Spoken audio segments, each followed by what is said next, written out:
sempre tiñamos unha idea que era de facer un manifesto, a de amosar a realidade que nos ollábamos do noso país para as xeracións vindeiras, para ninguén máis. Os grandes inspiradores deste manifesto, evidentemente, que non, como non podía ser de outra maneira, foron Manuel Antonio e Álvaro Cebreiro, con ese maravilloso manifesto Máis alá, que eu creo que inza de folgos e de esperanzas a calquera galego que o lea, e que para min é unha lectura obrigada. Pois é maravilloso ler como pois Manuel Antonio e Cebreiro, que eran daquelas uns rapaciños que tiñan a nosa idade, amosan a súa ollada do mundo, non? A súa ollada da Galiza, como eles perceben o país e como a eles lles gustaría que ese país mudara no futuro. De feito, pois, eles teñen unha frase que a mí sempre me parece moi engrazada, que é a de non te metas con Rosalía, a que eu chego a comparar con Cristo, non? Pois falando da xente que estaba antes que eles, que tiña, pois, esas, poderíamos decir, esas figuras casi endiosadas, non? Do nacionalismo clásico. E como eles chegan e rachan con todo.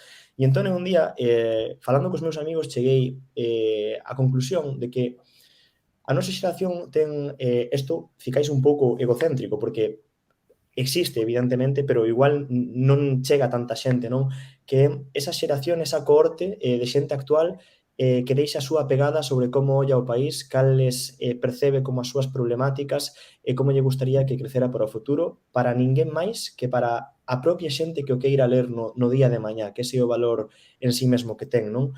Entón, ti fas unha cronoloxía de todo isto e ti ollas, pois, como a xeración nós, como os anteriores, como, bueno, primeiro os provincialistas, regionalistas, os nacionalistas primixenios, despois esta segunda onda, antes pois, da ditadura franquista, e como despois chega, non, co piñeirismo, mesmo con Beiras, ou eu poría case o remate con Miguel Anxo Murado, non, noutra idea de Galiza. Pero hoxe en día ninguén fala, a mocidade galega non fala, non di como percibe o país, cales son os seus problemas, cales deberían de ser as súas solucións. Mesmo cuestionarnos todo, non? Cuestionarnos hasta os referentes clásicos do país, os referentes que tivo o país. Eu creo que todo ten que evolucionar. Evidentemente, o referente que tiña Eduardo Pondal non pode ser o mesmo referente que temos Lucía Noa e eu.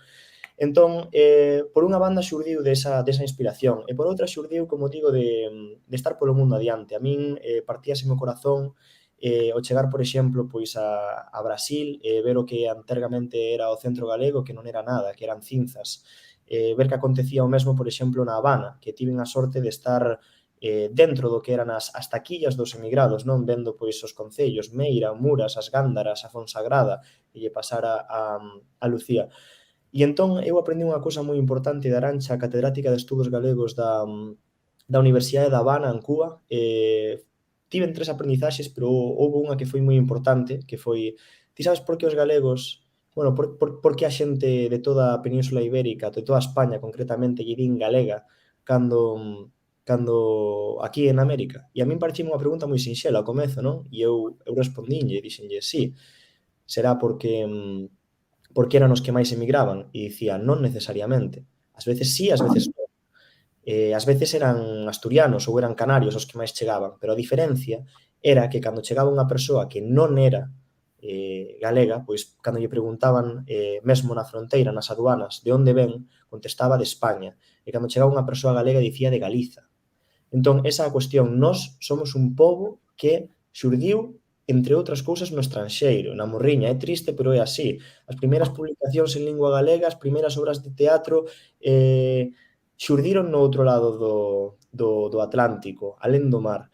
Entón, esa forza que tiñamos para artellarnos e para ser unha forza soa, para manter acesa a alma do país, mesmo cando aquí estaban as tebras do franquismo, perdeuse a día de hoxe. E a min cambioume a vida unha chamada que fixen ao Centro Galego de Ámsterdam, cando estaba ali morando, traballando, e que me dixera un home moi, moi maior, cunha voz moi, moi quebrada. O home este era de Lugo, dixo: cando eu cheguei, rapaz, a este país, a Holanda, os Países Baixos, había 4 centros. Un era centro español, 3 eran centros galegos. Hoxe non queda nada. E non queda nada non porque non haxa galegos, porque tristemente emigramos igual ou máis que antes. Está cheo, a Suiza está cheo de galegos, a Holanda igual, a Alemanha igual, o Brasil igual. O problema é que xa non nos artellamos, perdimos iso, que era a nosa forza máis importante. Entón, ali chegou todo. Tiñamos que facer un manifesto.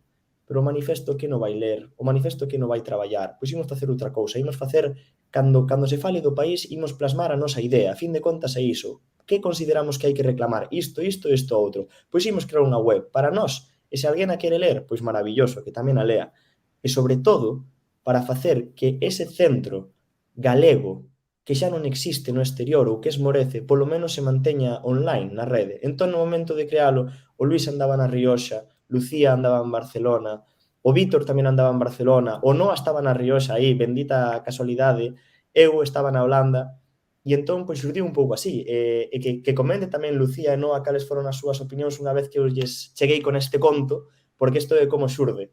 Eu acórdame que acababa justo de chegar a Barcelona, levaba pouquísimos meses, estaba como un pouco perdida porque, bueno, é normal cando te vas de Galicia e tal, e cando me fala Pablo para contarme isto, fixérame moitísima ilusión e desde o primeiro momento lle dixera que sí, e a verdad que fora como moi guai, tamén algo que me motivou moito, porque cando estaba así un pouco triste, camorriña de haber chegado, de haber deixado a casa, poñerme a escribir e volver a escribir sobre cousas relacionadas con Galicia e cos Ancares, pero non só para Bargueiro, senón para algo un pouco máis, non grande, pero un pouco máis de pegada, non sei. Fíxome moita ilusión e desde o primeiro momento quixen formar parte dele.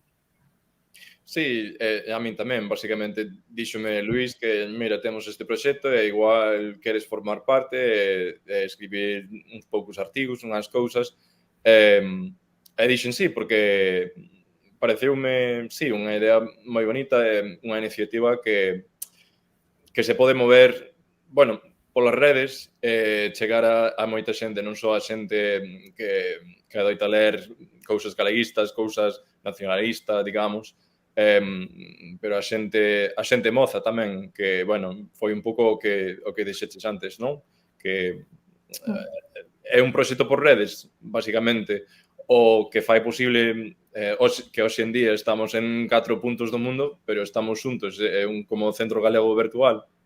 Entón, iso tamén pareceume a min moi bonito, porque eu non son galego, non nacín galego, non teño ascendencia galega, senón que cheguei, bueno, adoptáronme unos bons galegos, así que considero Galicia como o meu pobo adoptivo nese sentido. Pero é complicado tamén, porque sei que eu non son galego con G maiúscula, digamos, tampouco. Porque hoxe en día é certo que hai xente que pode ir por ali e dicir eu son tal porque eu vivi alá. En Estados Unidos facemos iso, non sei, moitas veces, facemos que, bueno, eu teño ascendencia italiana, entón eu identifícome co pobo italiano, ou co pobo alemán, ou co pobo o que fora, non? Entón, eu, aínda que non teño ascendencia, identifícome cos galegos porque vivín ali, non sei, tive unha boa acollida e con esta xente podo como aportar o meu grano de area para axudar o pobo tamén. O nome, estábamos pensando como lle podíamos chamar, ao comezo pensábamos colectivo Abrente, non un novo Abrente, pois para comezar, pero logo decatámonos de que Abrentes hai tropecentos, bares, ferreterías, bueno, hai de todo. Entón, o propio colectivo Abrente, no? O grupo de teatro Abrente tamén, pero chegamos ao nome do Ferrado por qué? Precisamente por un pouco que acaba de dicir Noa. A única criba que facemos no Ferrado é pensar en chave nacional. O demais dá igual, dá exactamente igual. O primeiro de todo, somos un colectivo plural, entón, dende aquí animamos. Calquera persoa é benvida a colaborar connosco. Se queredes ter un altofalante, compartillar algunha idea, algunha historia, unha opinión, o que sexa, aquí o único que se exixe é que sexa en chave galega, nada máis. A partir de aí, a ideoloxía dá igual, o equipo de fútbol que sigas dá igual, por así dicilo. Entón, as medidas naturais do país, as medidas naturais da Galiza foron sempre o Ferrado e a Cunca, que aínda temos hoxe no mintireiro verdadeiro de cada ano a táboa de equivalencias con respecto do metro cuadrado. E o Ferrado é unha cousa moi bonita porque o Ferrado difire en todos os concellos do país. Do máis grande, que é Cervo, 725 metros cuadrados, o máis pequeno que é Soutomaior, 64 metros cuadrados. Entón, nós somos a Galiza, o Ferrado é a Galiza. a cuestión é que somos plurais. Hai xente no Ferrado dese 725 de Cervo e hai xente de Soutomaior, pero todos somos galegos.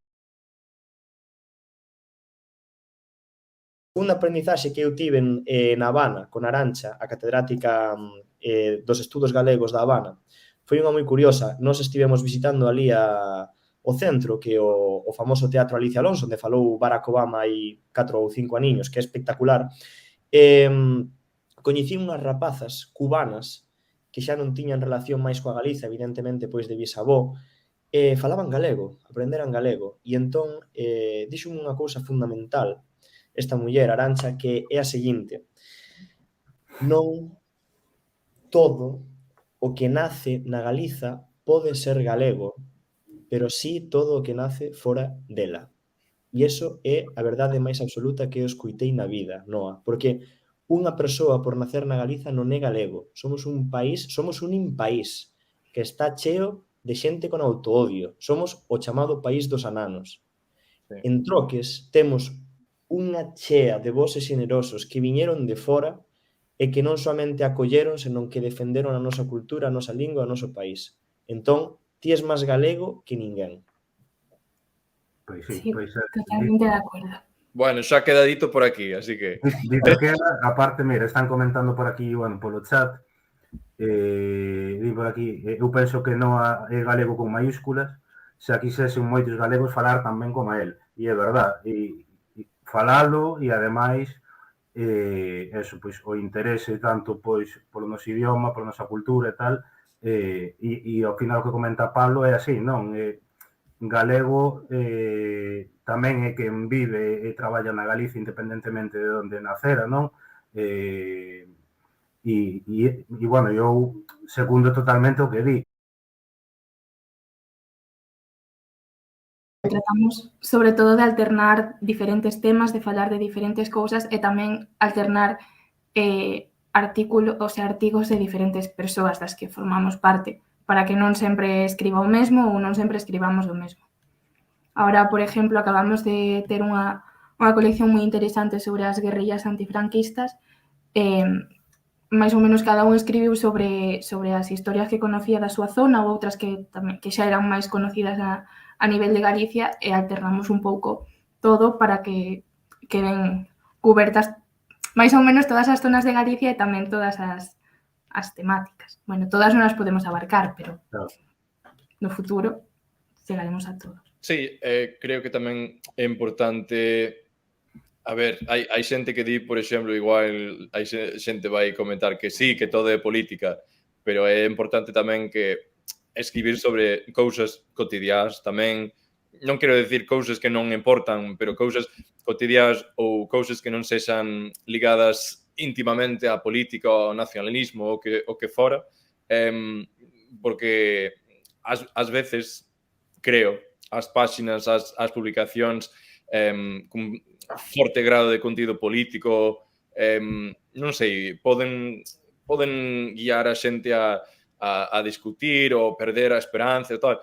Eu creo que gran parte do proxecto tamén é recuperar a esperanza de formar un pobo galego, de formar parte de algo máis grande que opinións políticas e tal. Entón, é como o fío que nos guía, como dixo Pablo, que basicamente en chave galega, non? Que dá igual a opinión a clase política que pertenezca a persoa, é máis ben, bueno, compartir opinións en galego, claro. Exacto, a fin de contas, tal cual o que dixo Noa, non? O que dicía Poetarras, Galiza ceibe poder popular é o que din todas as cancións de ska, pois precisamente é o que non queremos, non? Que todos os nosos artigos vayan precisamente da política. Así temos artigos de toda índole, pois Lucía escribe moito sobre cuestións das Ancares, o Noa fixo un artigo incrível sobre o viño e outro sobre que de verdade anima a xente para que o lea a derradeira noite no Cachivache, creo que é sobre ese... Un bar na Coruña onde coñecín, onde comecei a coñecer a cultura galega e enamorarme dela. Exacto, o latexar pola cultura galega, non? Entón, iso é fundamental. Logo, dentro do propio colectivo, é curioso porque quen acceda á página web e vexa a bitácora verá que dentro dos nosos artigos, mesmo algúns atacámonos entre nós. É unha cuestión estilo Quevedo e Góngora, non? Por exemplo, eu lembro Miguel, un integrante do colectivo, ele está en contra do que ven sendo o famoso tema da tarifa eléctrica galega, non? Ou ten unha concepción moi diferente de que é o nacionalismo, se é un medio ou se é un fin, e logo outra persoa pois, pode responderlle unha cuestión totalmente diferente. Eu hai pouco, por exemplo, escribín sobre o tema do Galicia Noir sobre as bestas e tivo unha enorme polémica porque moita xente, moitos dos meus colaboradores, por exemplo, non estaban de acordo co que eu escribira, pero iso é bon. Sempre cando haxa respecto e, sobre todo, amor polo país e respecto polo país e polo que estamos facendo, sen perder esa ollada, todo é benvido.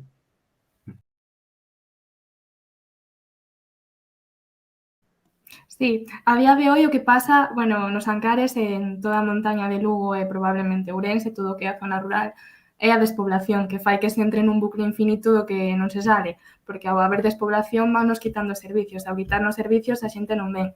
Entonces é como un bucle infinito que todo se vai retroalimentando e todo o problema ven, o sea, sale do mismo. Pero claro, non pode haber xente se nos faltan cousas básicas como cobertura nos teléfonos, como un wifi que non dependa do tempo, ou cousas así como as novas tecnoloxías que agora son a base de todo para teletraballar e para casi todo. Se non temos eso, mal.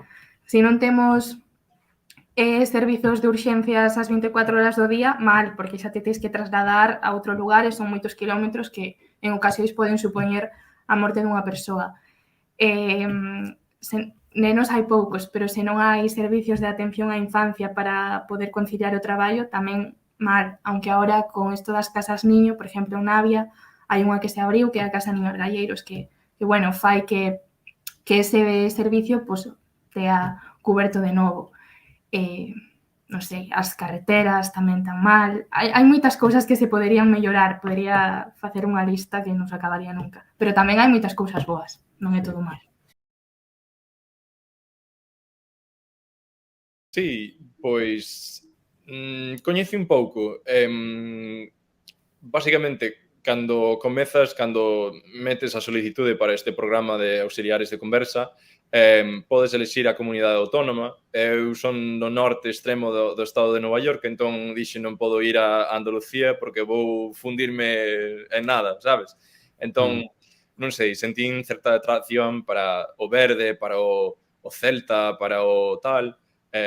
Bueno, Celta de Vigo non, son de Depor, pero a cultura celta, digamos. Entón, sí, pois fixen a selección, elexín Galicia e xa o resto foi sorte. Acabei na Coruña, na Escola de Idiomas. A xente de alá, pois axudoume moito en coñecer a cultura tamén. E logo, debo moito ao meu pai, que tamén, bueno, prometeino que ia facer un saúdo. O meu pai, o caso é que el é de Estados Unidos tamén, foi durante moitos anos profesor de castelán, é un namorado completo de Galicia tamén, ten un canal de YouTube que se chama Mira quen fala galego, para que lle faga publi aquí tamén. Entón, o caso, meu pai estuvo en Santiago nos 80, cando estudou durante un ano na Universidade de Salamanca, e fixo un amigo, logo fixo un amigo en Miño, logo fixo outro amigo de Viveiro. Entón, cando cheguei, xa tiña varias persoas que me axudaron, que me ensinaron, mira, esta é a cultura tal. E logo, pola miña conta, decateime despois dunhas semanas que, mira, están falando algo distinto co castelán aquí, e están na Coruña, que a veces é difícil atopar xente falando galego na Coruña, pero bueno. Entón, basicamente foi como medio persoas que me axudaron e media ter interese pola cultura, pola lingua. Estudei o B2 de galego na miña, sí, meu último ano en Coruña. Sí, fixen o galego na Escola de Idiomas, que tamén axudou moito, porque ás veces, non sei, quería aprender o galego normativo, digamos, o galego a través dos libros e tal, porque ás veces, pois, falas coa xente.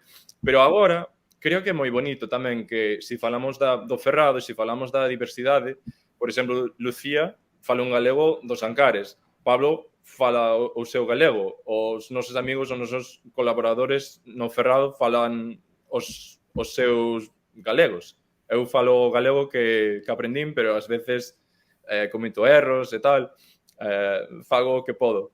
Pero tamén me parece moi bonito tamén a diversidade que existe dentro da mesma lingua. Entón, basicamente foi iso, que me interesei pola cultura, pola lingua e tal, e agora estando en Nova York, espero non esquecer todo.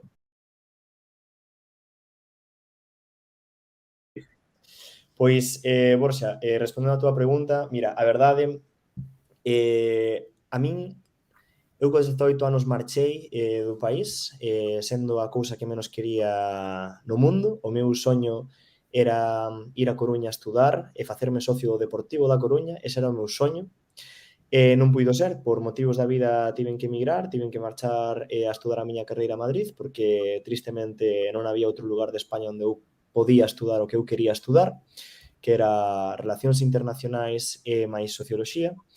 Marchei para Madrid, ali no Naturaba, como dicía, creo que era Cunqueiro, no grollo de niñal de sapos, que lle chamaba, apodrecido ventre dunha España que se desfai a nacos.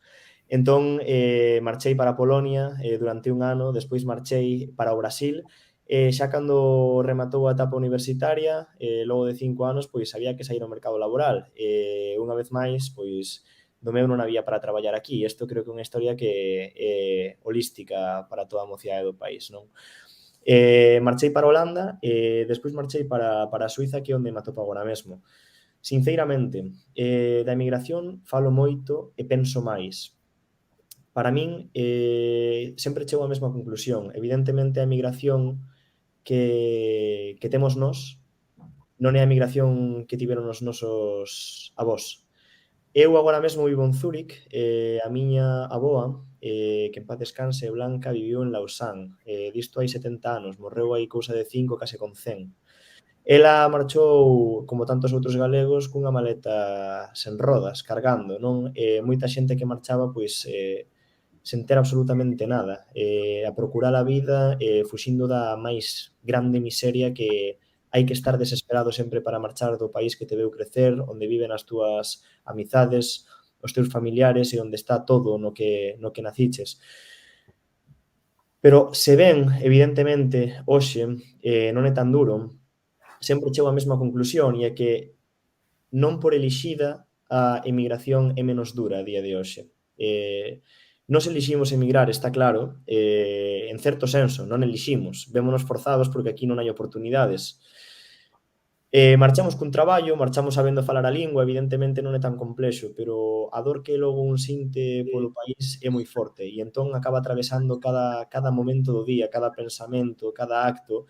E como dicía Lucía, a fin de contas, chegar a casa despois dun día de traballo dun país onde ninguén fala a túa lingua, onde ninguén te entende, onde non tes o coche para sair a tocar a gaita, onde non está a aldea, onde non ves o verde, onde non están as vacas, non? O que ten cada galego, que con 10 minutos de camiñar xa pode tocar a terra, pois a única saída, o único escape que tiñamos era conectarnos aquí, neste centro galego digital, e pasar o tempo falando dos seguintes proxectos sempre coa ollada posta no país. E algo moi duro e moi triste que deberíamos de mudar, non? Falando simplemente unha cousa rápida, outro día, repasando os datos demográficos no ano 1900, que hai nada, hai 100 anos, a Fonsagrada estaba no top das 10 cidades máis poboadas do país.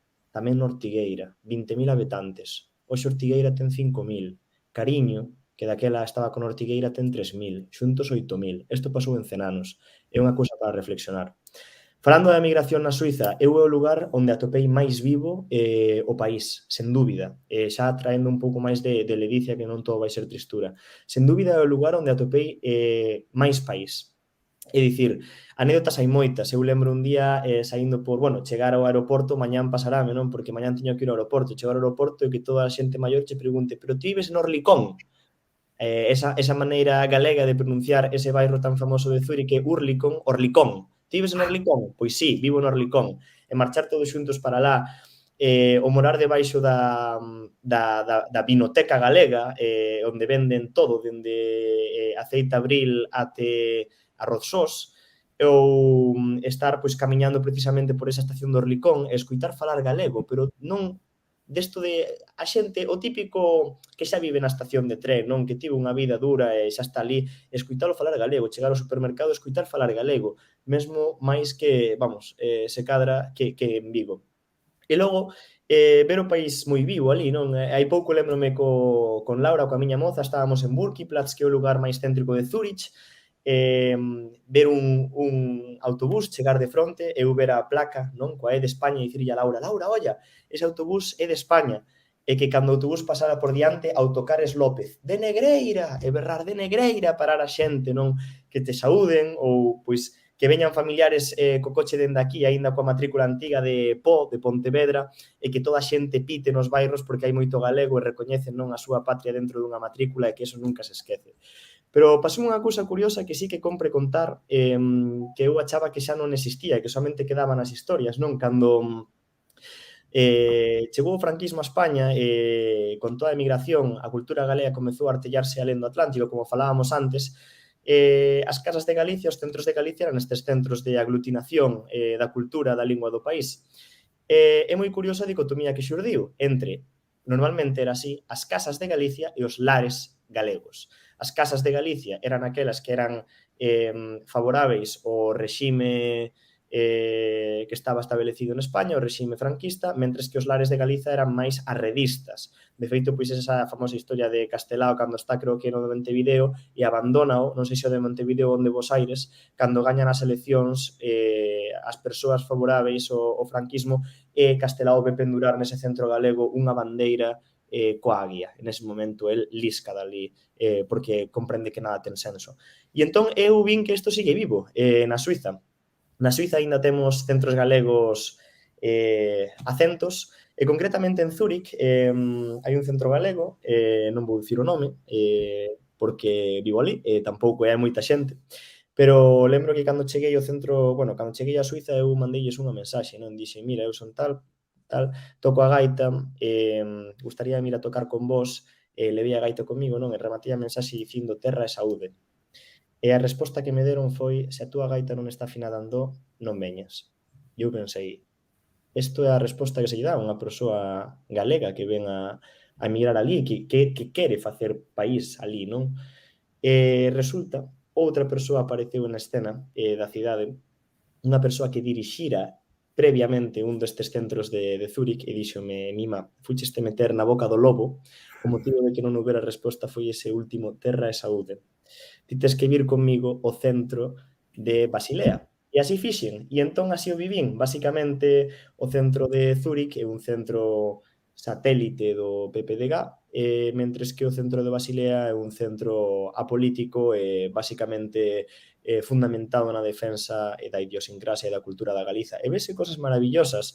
Ali botei o Día das Letras, ali foi Manuel Bragado, que de seguro que vos ve, e o gallaste vendo isto, pois ali estiven eu con Bragado, falando da figura de Florienzo Gurriarán, fixemos un xantar maravilloso, tocamos as gaitas, sentei cunhas xentes fantásticas de Vimianzo, que se a Fonsagrada, bueno, os Ancares marcharon para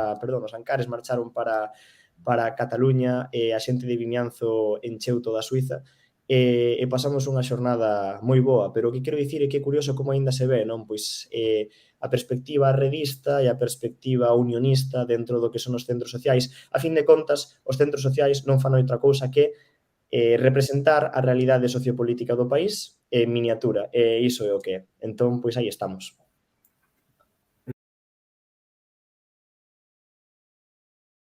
A idea, por exemplo, da recuperación da memoria histórica da guerrilla xurdiu por tres pilares fundamentais. Eses tres pilares son os seguintes. O primeiro de todos, dentro de toda a ocultación histórica que se fai do noso país, hai unha que é rechamante e que é a máis contemporánea, non? Que cando estamos nas escolas sempre se nos di que cando chega a Guerra Civil a Galiza cae baixo o poder dos franquistas no segundo 1. E a min foi unha cousa que sempre me chamou a atención, non? Porque cando un estuda historia, dáse de conta de que a Galiza daqueles tempos de preguerra era vibrante. Eu creo que foi o momento no que tivemos a cohorte máis brillante, coetánea, no país. É dicir, a xente que conviviu nese momento e traballou a prol do país é incrível, e que pódense dicir moitos nomes.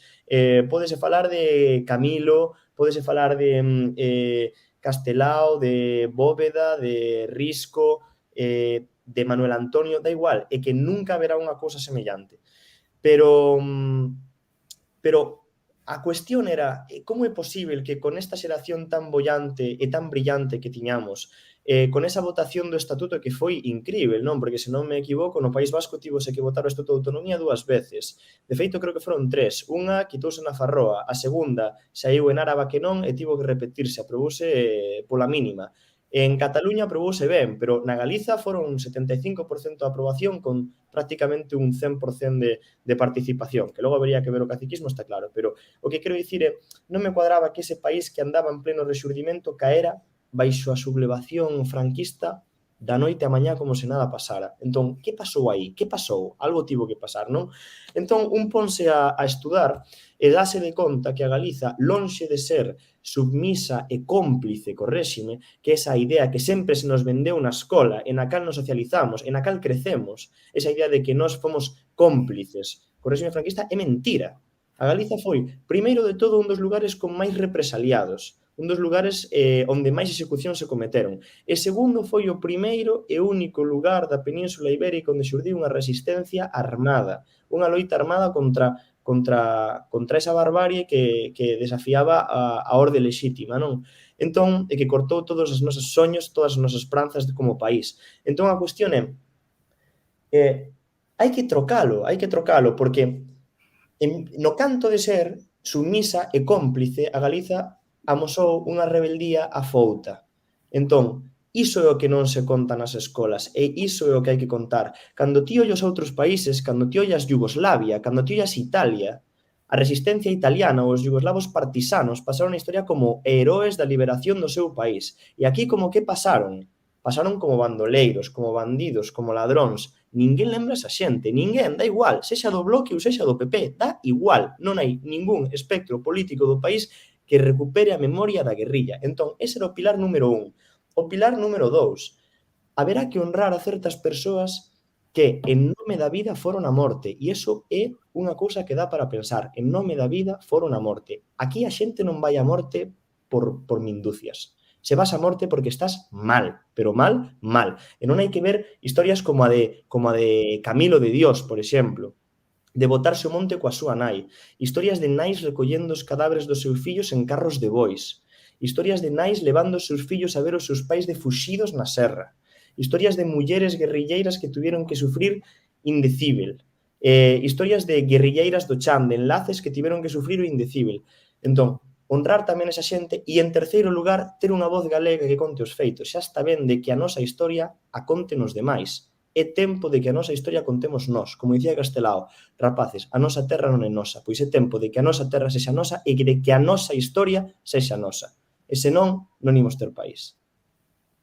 Sí, eu, sempre oíra falar sobre os escapados da guerra e tal, muchísimas veces, pero quizás nunca lle dera tanta importancia como a raíz desto das guerrillas, que lle empecé a preguntar a miña abuela, e vamos, podería escribir un libro tamén, entre moitísima xente. E falei dun señor que era vecín meu, que justamente foi a persoa que viviu na última palloza habitada do Concello de Navia de Suarna, que era Ramón, de Salgueiras, anduvo escapado polos montes moitísimo tempo, tiña casas amigas, casas a donde podía ir. E, bueno, a súa vida é de película. Eu contei algunhas das cousas que me dixo a miña abuela, pero madre mía, realmente pon a pel de galiña pensar o que viviu ese home polos camiños polos que eu ando hoy. Sempre ca vida en xogo, con medo, pero coa idea moi clara de non querer defender algo que non compartía.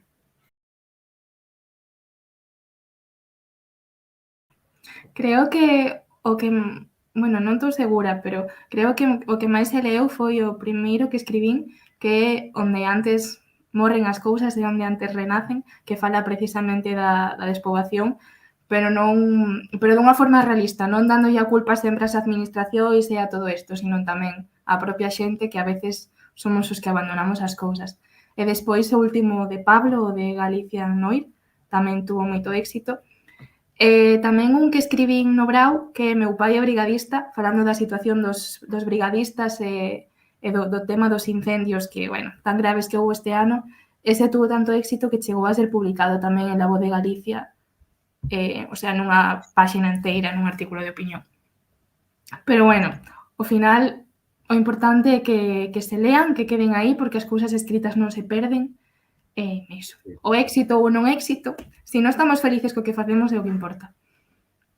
Sí, a verdade é que o que dixo Noa, cando escribe Lucía, rompen os servidores da web, caese, basicamente, cando escribimos os demais, grilos. Tampouco tanto, non, pero certamente o artigo, eu creo que o que máis tivo foi o de Papá de Brigadista, ese foi espectacular, acabou, pois, iso publicado na Voz de Galicia. Aí creo que foi o primeiro salto que tivo un pouco Ferrado xa, porque, polo menos, Lucía pediulles que aparecera, que fora publicado no Ferrado. Entón, probablemente foi o primeiro artigo da plataforma que tivo ese salto máis importante de cara á galería. E logo, respecto do que son os traballos posteriores, xa este ano comezamos un pouquiño co que é o tema do audiovisual, non? Pois con xente da Escola de Cine de Vigo, concretamente co director Varo López, que aínda presentou outro día o seu primeiro curtometraxe no Teatro Principal de Pontevedra, Cadeas, co seu director de imaxe, con Xandre, pois gravamos o noso videoclip, o noso teaser, por así dicir, o vídeo da presentación, que está na página web, moi xeitosiño. Gravamos máis 2 documentarios que aínda están por saír. Un sobre a música tradicional e a represión, outro sobre un tema que está agora moi en voga, que é o Cristóbal Colón galego. Creo que ese tema, bueno, ese documentario vai ser realmente un bombazo. Agardamos pois poder publicarlo no Casal de Ferreiros en Pollo, coa Asociación do Colón Galego. A idea sería, bueno, pois todo isto de maquetación leva tempo, a ver se nun par de mesiños. E despois, pois sempre tivemos, cando comezamos todo o proxecto do Ferrado, sempre houve un tema que nos chamou moitísimo a atención, que son as xirias gremiais, non? As criptolinguas que se falaron no país, especificamente o barallete, que era principalmente o dos afiadores e paragüeiros de Nogueira de Ramuín, o cavaqueiro, que era o que falaban os telleiros do Rosal, e sobre todo o verbo xido dos arginas, dos canteiros. Temos varios contactos xa para o verbo xío, de feito estivemos a piques de gravalo, pero por cuestións de saúde non tivemos sorte. E haber algo por ali, porque, bueno, a fin de contas, tamén son patrimonio inmaterial do país. De feito, para mí, unha das palabras máis bonitas dentro deste galego tan rico que temos, en barallete, nesta lingua dos afiadores e dos paragüeiros de Nogueira de Ramuín, que por eso precisamente o Centro Social de Ourense é chamado de A Galleira, porque a Galleira é como se di a Galiza, non? No barallete. E a palabra gaita, tamén porque eu son gaiteiro, non? En tiro moito por ali, pero a palabra gaita eu acho que é unha fermosura no idioma do barallete, que é a barrosenta da galleira, entendendo por barrosenta música e por galleira a Galiza. Entón, a palabra para decir gaita é a música da Galiza, o espírito da nación, o instrumento nacional. E logo, pois, os artigos que veñan será como vayan vindo para o país. Basicamente, nós escribimos case sempre de actualidade, así que como vaya vindo, irá recibindo. Despois, o que comentabas do tema presencial, é un pouco complicado porque cada un estamos nunha punta, entonces... Facemos xira mundial, o Ferrado Roadshow, sí. Podemos ir, sí, por moitos sitios. Sí, vides a Nova York, vale. Despois a Barcelona. Sí. Pois seguro que tería moita acollida que fixera de salir, E logo... nunca se sabe, senón que lle pregunten a Lucía que a Guardia Urbana lle roubou a pandeireta. O sea, con final feliz, bueno. Bueno, con final feliz porque Xavier Díaz me regalou unha, pero bueno, a multa tuve que pagala e iso todo. Claro. Sí, eso, aparte que se fixera tamén bastante viral o tema ese e tal. Sí, a verdade é que ao principio, o primeiro día enfadámonos que éramos varios, aparte era o Día das Letras Galegas, estábamos aí celebrando, e nada, ao principio, pois nada, enfadeime, despois tomeimo la coña, e despois xa foi como, bueno, Cando me chegou a reclamación que lle fixen a Guardia Urbana cancelada outra vez, foi como, a ver, isto non o vou deixar aquí. Entonces, puxenme a escribir, que ao final é o que me fago. Tuvo éxito e tuve a suerte de que Xavier Díaz me regalou unha e me invitou ao seu concierto. E agora xa teño pandereta. Porque quixéramos formar parte do Cerrado e tal. Eu, en parte, foi por eso, porque era xente nova e eu son dunha zona na que estaba un pouco cansada de que a única persona nova que fixese cousas fose eu, que tamén hai xente que as fai, pero bueno, eso foi moi guai, ver outra xente que ten os mesmos intereses que a ti, poder... E quizás o máis bonito, que xa xente nova, porque sempre solemos ser un pouco máis pasotas nestas cousas. Falamos moito de que queremos facer, pero nunca o chegamos a facer de verdad. E o bonito do Cerrado é que é real. Sí. Sí, e tamén isto lembrame para o que dicía Lucía, cando comezamos, eu tamén decateime, ostras, somos un pobo de artistas, non? Como di Xurxo Souto, pero que é verdade. E todos estamos facendo cousas, pero remando sosiños. Entón, por que en vez de ir nunha piragua anónimos nunha gabarra todos xuntos, e vai? Porque, pois, Lucía, o traballo que estaba facendo no Largueiro dos Ancares era brutal. No campo da música, o Luís era o vocalista de Fondo Norte, que foi pois o grupo de punkoi referencia galego con letras comprometidas co país. E despois a diversidade que hai, non? De xente, de formacións, pois temos físicos, xente aeroespacial, escribindo sobre o país, sobre o galego, sobre todo. Entón, ese tamén é o Cerrado, non? Esas diferenzas. Para mí, bueno, creo que vai, non sei, seguindo o que querías facer, o do que querías falar tamén, Borja, que vai en contra dese corrente de, como, digamos, derrotismo, non? Que a xente di que a xente moza non fala galego, que cada vez hai menos falantes de galego, que o galego non está apenas en redes, aparte de orgullo galego, pero é un espazo de esperanza, digamos, para facer país, pero para demostrar que sí, que a xente moza que está falando galego abertamente en redes, que ten interese en recuperar cousas culturais, recuperar a historia, contar novas historias e facelo todo en galego.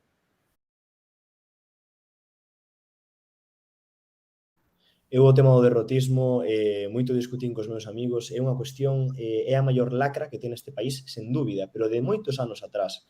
É un país no que o 90% derrotista, o 10% é combativo, e ese 10% conseguiu históricamente que aínda seguísemos a respirar. O derrotismo é unha cuestión que, ademais, a min atravesa moitas veces a cabeza e eu estou cada vez máis convencido que é algo orquestado por esas mesmas forzas que se ofuscaron na ocultación da nosa historia e que pretenderon a desaparición da nosa idiosincrasia. Imos ver, hai unha cousa que é básica, cando o que se precisa é motivación e ter unha moral alta, aínda que sexa falso. Eso é o fundamental, porque ese é o medio para conseguir o fin. Cando hai unha guerra e un país está sufrindo unha malleira nesa guerra, que van dicir os medios de comunicación dese país? Van dicir que están sufrindo unha malleira ou van dicir que van gañando? Van dicir, seguide, resistide, loitade, imos gañando. Pois non é precisamente todo o contrario que estás dicindo ti. Dende que temos uso de conciencia, o bombardeo é absoluto. O galego esmorece, o galego desaparece, xa ninguén o fala, cada vez son menos, non hai relevo xeracional, isto parouse. Quen, como dis ti, quen se vai subir o barco se tío que estáse afundindo a moral? Hai pouco pasou isto co derrotismo cun artigo que fixo El País e despois El Confidencial sobre o tema do apalpador, que tamén foi moi viral, non? Dicían algo así como el tío de Nadal, o olenchero, máis o apalpador, as tradicións vernáculas que se están perdendo. Pero como perdendo? Se a primeira vez que aparece o apalpador na historia recente da Galiza a nivel global é no ano 1992 en Alicerces, que foi unha cuestión que sacou a Comisión Histórica da Xentalla do Pichel, que estaba completamente desaparecido. É dicir, un relato de que é de Vitoria, que debería ser de Vitoria, de dicir, en un 5% respondera nesta enquisa do Aldi que celebraba o apalpador. En 20 anos conseguimos que un 5% do país celebre o apalpador, que vilas como Ribadavia, Pontevedra, Lugo, Ourense, o Cebreiro, Allariz, saquen o apalpador polas rúas, teñan decoración do apalpador, que empresas como Feiraco publiciten o apalpador, cando estaba completamente desaparecido. Ese relato que é de victoria, véndelo como un relato de derrota. É dicir, está desaparecendo. Non está desaparecendo, está reaparecendo en tal caso, que é a cuestión que hai que ter. E coa lingua é igual. A lingua, eu estou farto destas enquisas agora outro día. Eu non as leo, non leo ningunha, paso deso. Aquí o que hai que facer é ser combativos, a ir á rúa a falar en galego, punto pelota, xa está. Se temos unha imaxe de moral alta, pois teremos un país con moral alta. E se temos unha imaxe con moral baixa, teremos un país con moral baixa, que é o peor que se pode ter, un país, unha xente sen amor propio. E xa está, do derrotismo non vale a pena falar. Non? Con apatía, con respecto á lingua. Que, bueno, no meu caso, por exemplo, moitísima xente queda como flipando que un americano pois aprendese galego non polo non sei, non polo mérito de aprender o galego, senón, pero por que che importa a ti o galego si os propios galegos non nos importa nada? Entón, é a apatía, é o autoodio, o meu proxecto sobre o viño, por exemplo, pois pasei o verán pasado pois recorrendo Galiza, pois entrevistándome con viticultores, bodegueros, tal. Bueno, non todas as persoas, pero un par de persoas dixéronme, pero para qué? Por que estás a facer isto? Si a non lle importa máis que 4 gatos o noso, isto. Si os americanos queren beber o albariño, sí, está moi ben, pero logo a ninguén importa a Ribeira Sacra, a historia do Ribeiro, ou porque Galicia medieval é o único reino medieval cunha copa de viño no seu escudo, que a min pareceme flipante, non? Pero aos propios galegos non lles importa nada, sabes?